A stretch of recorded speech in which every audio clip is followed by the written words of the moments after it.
Katanat CSR jong company Star Cement Lomshnong,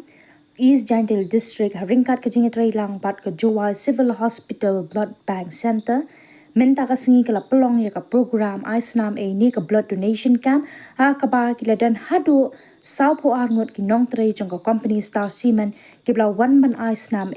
ya ka ka program la pelong ha Star Club ha Star Cement Lomshnong. Ya kini ka blood donation camp katanat CSR kelas dang mat pelong nadu Snam arhajar arpwe but dang mention Snam kata minha Snam arhajar arpsa katanat klala panno snyang shaga Jowa Civil Hospital Blood Bank Center Haduh prapun rew unit ka Snam bat klalong ka jingker khu ka bakraw ya ka hospital lada don kinong pang ki badan kam kerki ya ka Snam kam tam gitu kilong kami ki bakha khulung bat gitu ki ba mensaw na ka jingja haka no ka accident haba kran chi pathai kubor u AVM ka Star Cement Lomshnong u RV Ramkishore AVSM VSM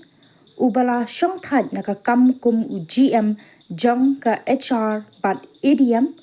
ulo ong ba ka ni ka jing Snam ka dei ka jing no sinyang ka bakraw siya ka imlang ka salang ka banlong ka jingmentoy ya ki bapang basitam ki badan kam ya ka Snam ulo ang ru baka CSR jong ka Star Cement ka juyadan bentaru hagi babon kilyang ha ka bakentiu ya ka imlang ka salang hagi sinong kitaw ha ka ni ka sngi le don ringkat lang ru u manager CSR Star Cement u king show ke bora lembat ki Nongtrei ka tanat CSR ya ka kamban shim Snam la penya ya ka kenhun ka bawan na Jowa Civil Hospital Blood Bank Center bahapo ka jingalam ka Medical and Health Officer Dr. Iban Sara Krim. There are two HODs who are taking the initiative. One is for mechanical and another is for automobile.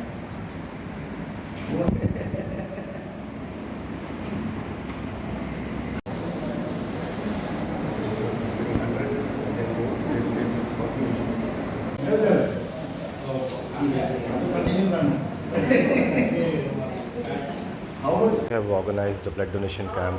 at the Star Cement's Limited Lumshnong plant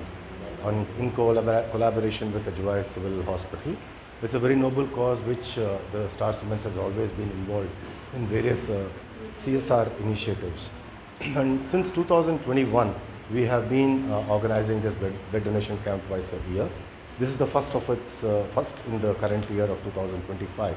wherein almost about 42 employees have contributed to this noble cause. And I'm sure that this initiative will benefit a number of patients who will be in need of the blood for the critical care. And CSR initiatives of the Star Cements always involves in benefiting the traditional communities and the local surroundings and the environment. We always believe our motto, with the motto being grow with our surrounding communities together. We grow, they grow, and together we all grow. This has been our motto since inception of the Star Cements, and we have been continuously participating, taking active part in various community development activities and to enhance the livelihood of the surrounding communities.